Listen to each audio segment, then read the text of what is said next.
आप सबके हृदय में विराजित अपने प्रभु परमात्मा को वंदन प्रणाम करते हुए कुछ चर्चा आपके बीच में कर रहा हूँ।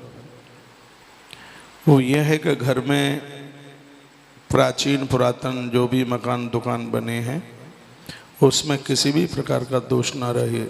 आज इस प्रोग्राम का 22वां दिन है। अभी तक तो आप यह सुनते रहे कि भवन कहाँ और कैसे बनाएं। कल से आप यह सुन रहे हैं कि पुरानी बिल्डिंग बनी है, पुराने मकान बने हैं जिन्हें तोड़ना फोड़ना ना पड़े और ऐसी कुछ पूजा हो जाए, अर्चना आराधना हो जाए, उसी के द्वारा वह सब कुछ हो। तो उसी में से एक यह भी है, आपके मंदिर में यदि शंख है तो स्पष्ट ग्रंथ में लिखा है शंख के द्वारा घर के संपूर्ण प्रकार के वास्तु दोष समाप्त हो जाते हैं, घर में कोई वास्तु दोष नहीं रहता। तो ये चर्चा मैं आपसे करूं। किसी बहन ने पूछा है महाराज जी हमने दिसंबर में अपने कारोबार का मंगल मुहूर्त किया है, तब से अभी तक काम चालू नहीं हो पाया है, क्या भूमि पूजन द्वारा करने की ज़रूरत है क्या?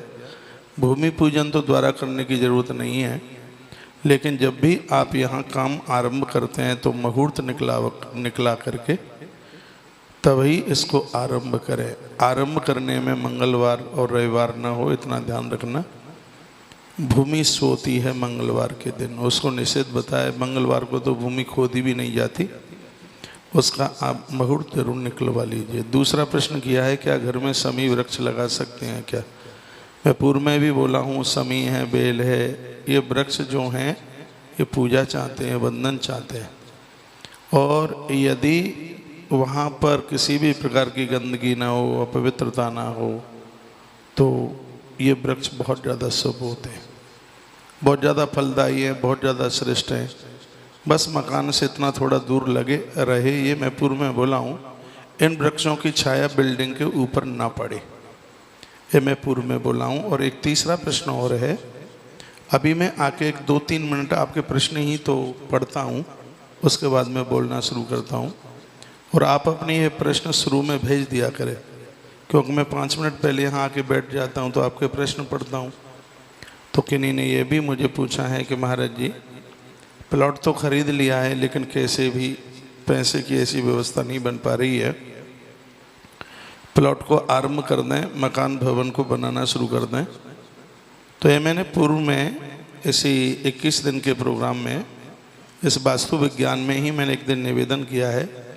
शुक्रवार के दिन उसी प्लॉट्स पर आप भगवान महादेव का अभिषेक कर दीजिएगा। अनार का रस है दूध में मिला करके, आप गन्ने का रस है उसमें आप मिला करके उस स्थान पर जहां आप अपना मकान या दुकान बनवाना चाहते हैं, शुक्रवार के दिन आप यह कर सकते हैं। कुछ ही समय तक कर लीजिए, कमाल हो जाएगा, बढ़िया हो जाएगा। चालू है भैया, यूट्यूब एक बार देख लीजिए, कट ना जाए। आइए आज की चर्चा यह है कि जो बिल्डिंग बन गई है, जो मकान बन गया है, थोड़ा फोड़ी ना करना पड़े, कोई ऐसा उपाय है? हाँ, ऐसा उपाय है। घर में तुलसी पूजन है, घर में पूजा में घंटी है, पूजा में कपूर है, रोली है, मौली है, सुपारी है, दीप जो 2 दिन से आप सुन रहे थे, सुबह शाम आप दिया जलाते हैं, दीप जलाते हैं, यह वास्तु दोष का नाश करती हैं चीज़ें, वास्तु दोष को ये समाप्त करती हैं। उन्हीं में से एक है जिसका नाम है शंख। ऋग्वेद में शंख की बहुत बड़ी महिमा है। ये बहुत समझने लायक बात है, और ये भी समझ लीजिए बातें आपको कोई बताएगा भी नहीं। जो मैं बात बोल रहा हूँ, देखिए मेरे सामने स्थानीय लोग यहाँ बैठे हैं, कितना बड़ा ग्रंथ रखा है जिसमें वास्तु की बातें कही गई हैं, और सब लोग तो इस ग्रंथ को भी नहीं ढूंढ पाएंगे जहाँ ये बातें कही हैं। और संस्कृत का ग्रंथ है, इसको ठीक है, मैं कोई ऐसी बड़पन वाली बात नहीं कर रहा हूँ, लेकिन इतना स्वाध्याय है, हमें ये पता है कि वास्तु की बातें कहाँ कहाँ। ऋग्वेद में वास्तु की बहुत बातें, इतनी बातें हैं कि व्यक्ति भटक नहीं पाएगा। अग्नि पुराण में है, नारद पुराण में है, स्कंद पुराण में है, मत्स्य पुराण तो पूरा भरा पड़ा है। वास्तु से। उसमें तो मत्स्य पुराण में तो यहाँ तक लिखा हुआ है कि सीढ़ी कितनी ऊंची होनी चाहिए, कितनी चौड़ी होनी चाहिए। दरवाजे की हाइट इतनी है तो चौड़ाई उसकी कितनी होनी चाहिए। मत्स्य पुराण में लिखा है, मान लिया जाए आपके दरवाजे की हाइट है 8 फुट, तो आपकी चौखट कम से कम 8 अंगुल चौड़ी हो, ज़्यादा हो जाए कम ना हो। मत्स्य पुराण में तो हर चीज का वर्णन है, कोई छोड़ा ही नहीं है। और उसी ग्रंथ के माध्यम से आज मुझे 22वां दिन है और मैं ही आपके बीच में कुछ बोल रहा हूँ, ये आप सुन लीजिए। तो हमारे वेद में लिखा है, शंख यस्य शंख, जिसकी पोल में कल्याण छिपा हुआ है उसको शंख कहते हैं। शंख की ध्वनि जहाँ जहाँ तक पहुँचती है वहाँ भूत प्रेत अलाय बलाय ये सब चीज़ें टिक नहीं सकती। घर में किसी भी प्रकार का दोष नहीं रुकता जिन घरों में शंख ध्वनि होती है। शंख में जल भर करके भगवान के ऊपर उसको घुमाया जाता है। ये घर के तमाम नहीं, संपूर्ण घर के दोषों को समाप्त कर देता है। ये शंख की महिमा है। तो कुछ श्लोक बोलकर मैं व्याख्यान कर देता हूँ। कल एकादशी है, भोर में मुझे बहुत जल्दी जगना है, तो यूँ तो रोज़ ही जगता हूँ, काम ज़्यादा है। कल रोज़ मुझे 11 बज जाते हैं आपके बीच में, तो मैं उतना टाइम नहीं दे पाऊँगा, फिर भी मैं टाइम दूँगा। कल हमारे यहाँ बहुत बड़ा प्रोग्राम है गोदान का, बहुत भक्तजन आ रहे हैं, तो उनका जो भी वो अद्भुत प्रोग्राम है तो उसकी भी व्यवस्थाएं हैं। बस ये तो ये नहीं है कि मुँह से बोल दिया, अनाउंस कर दिया, सब व्यवस्थाएं होती हैं, देखना पड़ता है। खुद एक बार देख लो तो ज़्यादा संतुष्टि हो जाती है। तो इसलिए भी मैं उतना टाइम, रोज़ तो 11 बजे ही जाते हैं रोज़। आइए मैं कुछ चर्चा कर रहा हूँ शंख के बारे में। कुछ लिख सकें तो लिख लीजिए, रिकॉर्ड कर लीजिए, आपके काम आएंगी बातें। लिखा है, दर्शनेनैव शंखस्य किं पुनः स्पर्शने कृते विलयं यान्ति पापानि इम बद भास्करोदये।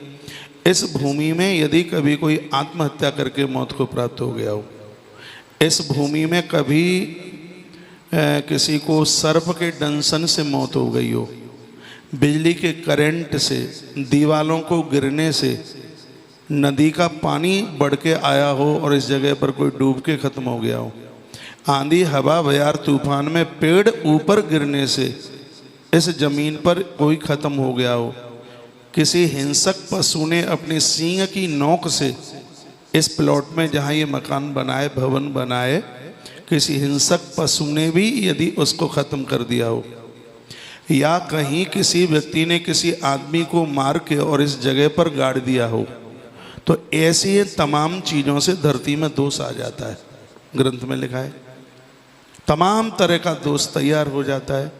लेकिन यहाँ इस ग्रंथ में लिखा है कि दर्शनैनैव शंखस्य किं पुनः स्पर्शने कृते विलयं यान्ति पापानि हिमवद भास्करोदये। लिखा है कि इतने अपराध हैं जमीन में, लेकिन जब आपकी पूजा में ये शंख है, उस शंख का नित्य दर्शन करते ही विलयम यान्ति, यानी पाप वहाँ से भाग जाते हैं। और क्या, पापानी हिमवद भास्कर उदय। लिखा है जैसे भगवान सूर्य के उदित होने पर अंधियारी रात का पता नहीं लगता, उसी प्रकार से जिन घरों में शंख है वास्तु दोषों का ऐसे ही पता नहीं लगता, वो सब समाप्त हो जाते हैं। ये इतने अभी मैंने एक मृत्यु के कारण बताए हुए इस ग्रंथ में है। इस तरीके से कोई मृत्यु हुई इस जगह पर, तो शंख की ये महिमा, ये विशेषता है कि उस मृत्यु दोष को शंख उस जगह पर रहने नहीं देता। और क्या लिखा है आगे बताया गया है कि नत्वा शंखम करे धृत्वा मंत्रे भ्रस्तु वैष्णव यष्णापयति मां भक्त्या तस्य पुण्य अनंतकम। जो इस शंख में जल भरकर, दूध भरकर भगवान को स्नान कराते हैं तो अनंत पुण्य प्राप्त होता है। और जिस घर में जब पुण्य बढ़ता है तो उस स्थान पर कोई दोष नहीं रहता, अलाय बलाय अंदर टिक नहीं सकती। पुण्य क्षीण हो जाते हैं तभी तो पाप हावी हो जाते हैं। भूत प्रेत किसको लगते हैं? हमने गरुड़ पुराण में पढ़ा था, अभी कथा हुई है, उसमें स्पष्ट एक पूरे चैप्टर में लिखा है व्यक्ति के पास जप का प्रभाव नहीं होगा, तप का प्रभाव नहीं होगा, उसके पास उसने किसी को पानी तक नहीं पिलाया होगा, उसने किसी को भोजन नहीं कराया होगा, कभी मंदिर में मत्था नहीं टेका होगा, ये न के न प्रकारेण उसने किसी प्रकार से पुण्य इकट्ठा ही नहीं किया है, तो वहाँ अपराध हावी हो जाएंगे, पाप हावी हो जाएंगे। जिनके पास भजन का पलड़ा भारी है, पाप उनको छू नहीं सकते बिल्कुल भी। भूत प्रेत अलाय बलाय ये सब उन घटिया किस्म के लोगों को लग जाती है जिनको अपराध, जिनके हाथ तांडव नृत्य कर रहे हैं। ये गरुड़ पुराण में लिखा था, हमने बोला भी होगा। तो घर में जब पुण्य बढ़ता है, पुण्य का प्रभाव बढ़ता है, तो वहाँ अपराध बिल्कुल गौड़ हो जाते हैं, अपराधों की वहाँ चलती नहीं है। मैं आपको कोई बहुत बड़ा प्रवचन सुनाने को नहीं बैठा हूँ, प्रवचन करने के लिए मेरे पास पूरा दिन होता है। यहाँ मैं कुछ चीप बातें, कुछ मुख्य बातें आपके बीच में रख रहा हूँ। लिखा है नत्वा शंखम करे धृत्वा मंत्र रे भेस्तु वैष्णव यष्णापयति मां भक्त्या तस्य पुण्य अनंतकम। इसमें तो ये लिखा है कि जब आप शंख उठाते हैं भगवान को लाने के लिए और शंख बजाने के लिए, कभी भी जूठा शंख बजाना नहीं चाहिए और कभी भी जूठा शंख रखना नहीं चाहिए। जो शंख बजाया जाता है उससे भगवान को निलाया नहीं जाता, और जिस शंख से भगवान को निलाया जाता है उस शंख को बजाया नहीं जाता। साउथियन जो दक्षिणी शंख हैं वह भगवान को स्नान कराने के लिए, नॉर्थ जो उत्तरीय शंख हैं वो बजाने के लिए होना चाहिए। शंख के द्वारा उस घर परिवार को लिखा है इसमें पुण्य अनंतकम, घर के दोष समाप्त होते हैं और उस परिवार को अनंत पुण्य मिलते हैं। सुवासितेन तैलेन कुर्यादम व्यंजनम ततः, हफ्ते में रोज आप गुलाब जल से शंख को धोइए, गुलाब जल के पानी में उसको डुबाइएगा, इसमें हल्का हाथों में घृत लगा करके उसके ऊपर लेपन कीजिएगा। तिल का तेल भी इसमें लगा सकते हैं, चमेली का तेल भी लगा सकते हैं, इस पर इत्र भी लगा सकते हैं। कस्तूर्याम चंदनेनम कुर्या दुहित नादिकम, शंख के ऊपर कस्तूरी, चंदन, रोली, चावल लगाने से उस घर में वास्तु दोष समाप्त होता है। एक बार ये बात मैं पुनः रिपीट कर रहा हूँ। सुवासी तेन तैलेन कुर्यादम मंजनम तथा कस्तूरिया चंदने नैव। हम लोग रोजाना पूजा में शंख को चंदन लगाते हैं, तिलक लगाते हैं, फूल रखते हैं, चावल रखते हैं। बताया जाता है कि इससे उस जमीन का जितना भी दोष है वो पूरा का पूरा समाप्त हो जाता है। मुझे तो नहीं पता था, खैर मैं तो पूजा के हिसाब से लगाता था, लेकिन अब ये मुझे ये पता लग रहा है कि शंख की पूजा करने से वास्तु दोष समाप्त होता है, घर के दोष समाप्त होते हैं। इसलिए शंख में जल भर करके और उसके ऊपर इतनी चीज़ें रोज़ लगाइए। कस्तूरी हो तो ठीक है, नहीं आप चंदन लगाइए, रोली लगाइए और उसके ऊपर चावल लगाइए। सुगंध वास्ते तो यही स्नाप्य मंत्र इतई सुवई।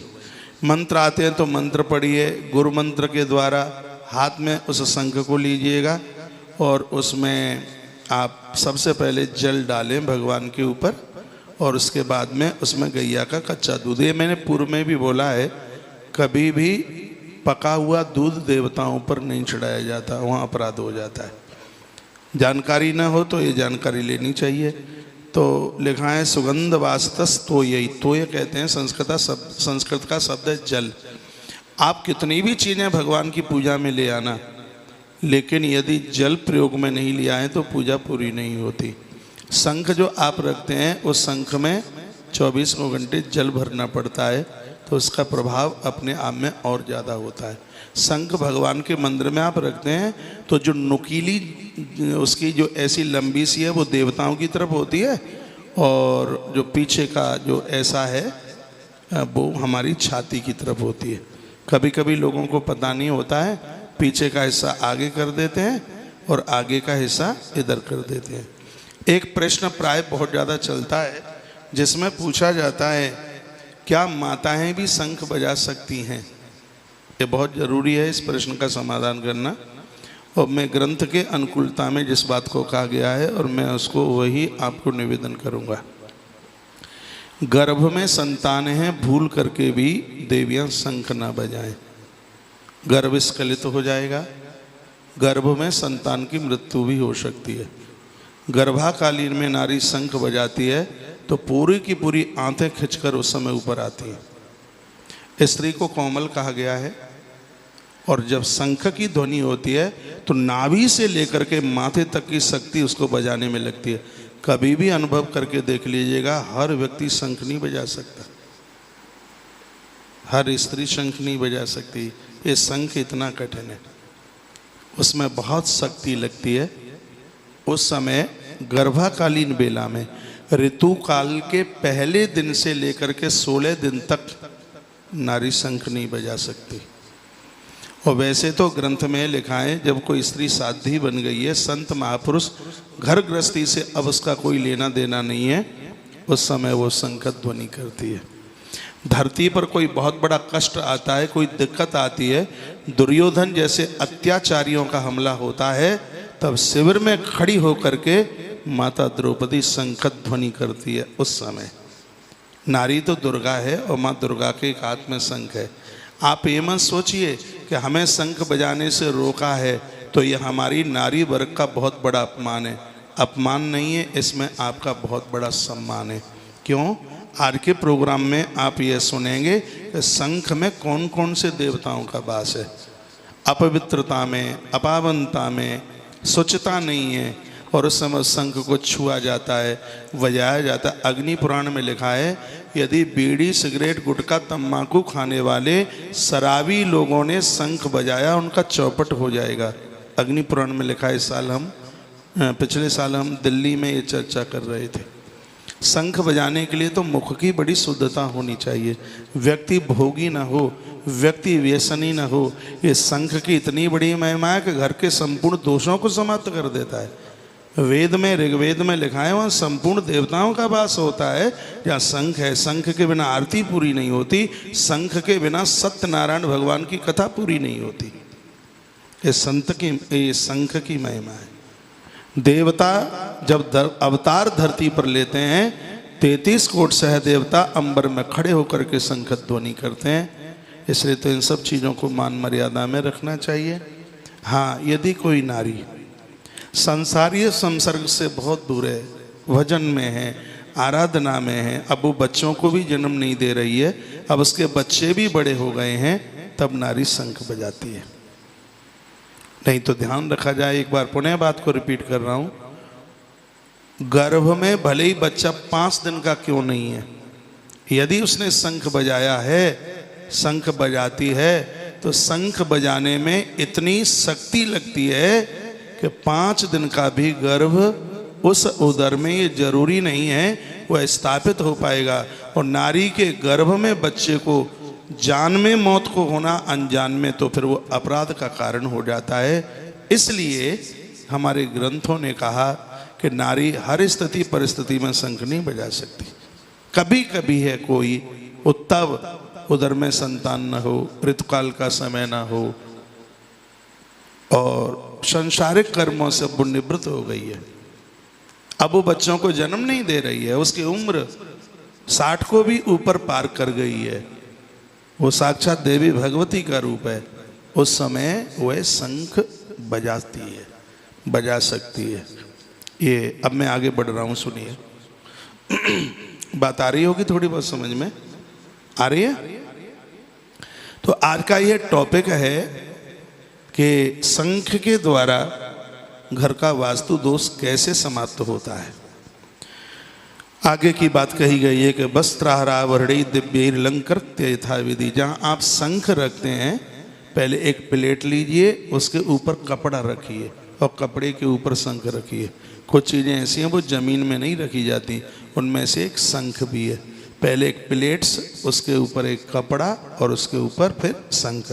शंख का अंदर का जो भाग है जिसमें पानी भरा जाता है वो नीचे नहीं रखा जाता, वो ऊपर रखा जाता है। कछुआ कच्छप के स्टैंड पर भी आप रखें तो भी उसके नीचे एक वस्त्र रखिए, उसके ऊपर आप शंख रखिए। वस्त्रैराभरणैः दिव्यैर्लंकृत्य यथाविधि पुष्पैः संपूजिते पीठम तत्र देवम निधाय च। उस घर में संपूर्ण देवता रहते हैं। वस्त्रालंकार गंधादीन पेयक श्रद्धया मम नैवेद्यम विविधम दद्यात् पायसा पूप मिश्रितम। पुए का भोग लगता है शंख का, जिसको आप गुलगुला बोलते हैं। और ये बात आपने सुनी नहीं होगी अभी तक, शंख का भी भोग लगता है। हाँ, शंख का भोग पुए का लगता है, जो गिरिराज जी का भोग लगता है। वो गुलगुले जानते हैं आप, छोटे छोटे होते हैं, पुआ गुलगुले का भोग लगता है शंख का। और कब लगता है? रोज लगाएं, बहुत बढ़िया है। नहीं तो द्वादशी और पूर्णमासी को, इसी ग्रंथ में लिखा है 2 दिन शंख का भोग आप द्वादशी और पूर्णमासी शंख का ये गुलगुले का भोग लगाइएगा। लिखा है इस विधि के साथ नैवेद्यम विविधम दद्यात्। अच्छा, खीर और गुलगुला दोनों लिखे हैं। खीर पायसी खीर, पूप मिश्रतम, पूप कहते हैं वो छोटा पुआ गुलगुला, उसका भोग। सरकरुपुरंच तामूलम भक्त्या चैव निवेदयेत्। जो भक्ति भाव से इस शंख को इस तरीके से जिन्होंने भैया भोग लगाया है, वह शंख आपके घर में हर प्रकार के वास्तु दोष को समाप्त कर देगा। क्षीर स्नान प्रकुर्वन्ति ये नरा मूर्धन्यनी सता अश्वमेधस्य पुण्य बिंदुना बिंदुना स्मृतः। जो लोग शंख में गैया का कच्चा दूध भर के भगवान को स्नान कराते हैं, ऐसे लोगों को 100 अश्वमेध यज्ञ करने का पुण्य प्राप्त होता है। जहाँ शंख में दूध भर के भगवान को स्नान करा के 100 अश्वमेध यज्ञ का पुण्य प्राप्त हो रहा हो, अब आप बताइए उस घर में वास्तु दोष टिक सकता है? मुझे नहीं लगता कि वहाँ वास्तु दोष टिक सकता हो। ये पूरा देश मेरी बात को सुन रहा होगा। और यहाँ से मैं आधी रात के समय बैठकर हाथ में माइक लेकर इस देश को आगाज कर रहा हूँ। मैं निवेदन कर रहा हूँ, बचिए इन पीर पैगंबरों से, सनातनी बनिए। हमारे पास तो ऐसी ऐसी चीज़ें हैं, एक बार स्वीकार कर लोगे, मृत्यु लोक में रहते हुए आप स्वर्ग में होंगे, आप बैकुंठ में होंगे। पता नहीं लोग इन चीज़ों को क्यों नहीं बताते। आप जन्मपत्रियाँ ले ले करके भाग रहे हैं, मुझे बड़ा कष्ट होता है। आपको समाधान नहीं मिलता, आपसे पैसे ले लिए जाते हैं। समाधान कौन बताएगा? कोई वास्तुशास्त्री बताएगा तो मैं ऐसे बैठा कर? मुझे नहीं लगता है आपको ये सब चीज़ बताए। ये श्लोक मेरे हृदय को छू रहा है। ये क्या कहता है? क्षीर स्नान प्रकुर्वन्ति ये नराम मूर्धनि सता अश्वमेधस्य पुण्यम बिंदुना बिंदु स्मृतम। ग्रंथाकार कहता है कि गैया का कच्चा दूध शंख में भरकर आप देवताओं को नहला रहे हैं, भगवान को नहला रहे हैं। उसका परिणाम है कि आपको 100 अश्वमेध यज्ञ करने का पुण्य प्राप्त हो रहा है। और जहाँ 100 अश्वमेध यज्ञ करने का पुण्य प्राप्त हो रहा है, तो क्या उस जगह पर कोई वास्तु दोष रहेगा? कभी भी नहीं रह सकता। देश का ऐसा कोई घर ना रहे जिस घर में बजाने वाला शंख और भगवान को नहलाने वाला शंख ना मिले। दक्षिणी शंख से भगवान को स्नान कराइए। रोज नहीं करा सकते हो तो द्वादशी पूर्णिमा को जरूर कराइए आप। ये दोनों तिथियां देवताओं की अद्भुत तिथियां। इस ग्रंथ में लिखा है द्वादशी पूर्णमासी, मैं तो वही कहूंगा जिसका प्रमाण है। अभी मैं बोलता हूं आगे। तो क्षीर 10 गुणाम दद्वा घृते नैव दशोत्तरमम। यहाँ कुछ पंचामृत की बात कही गई है, जो आप दूध से स्नान कराते हैं। पानी के बजाय दूध 10 गुना, दूध के बजाय दही 100 गुना, दही के बाद घी 1000 गुना, घी के बाद मधु 10,000 गुना लिखा है। उसके बाद में आप कपूर, गंध और चंदन ये मिला करके 1,00,000 गुना फल प्राप्त होता है।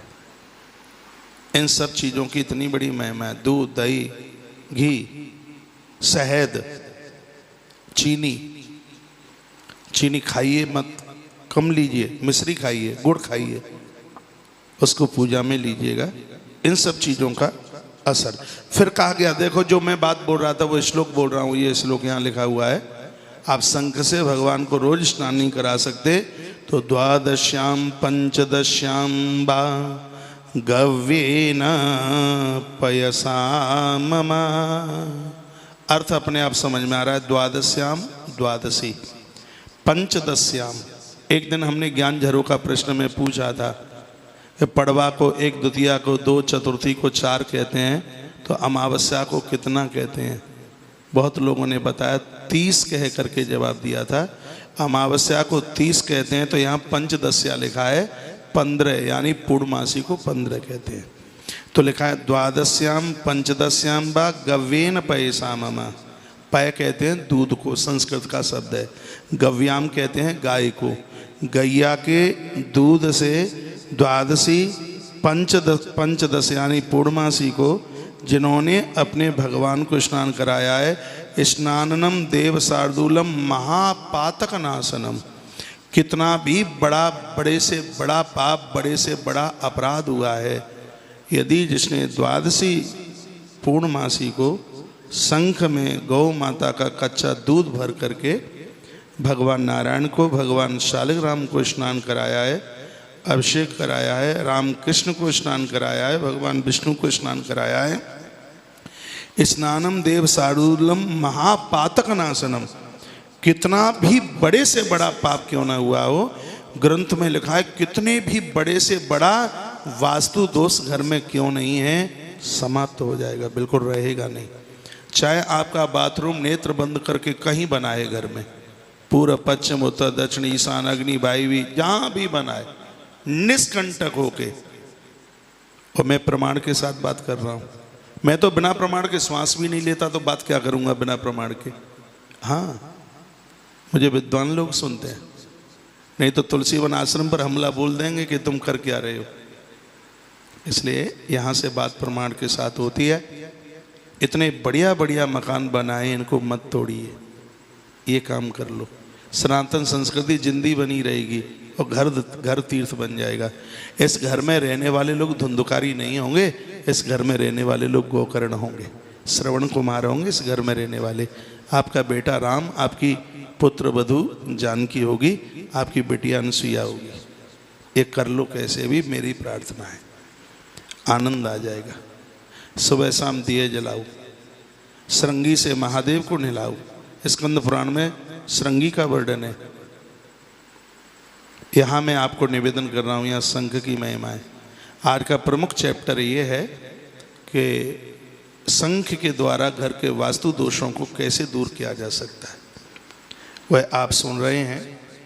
और ये क्या लिखा है देखिए, क्षीर द्वादश्याम पंचदश्याम बा गब्बेन पयसा मम स्नानम देव शार्दूला महादोष विनाशकम।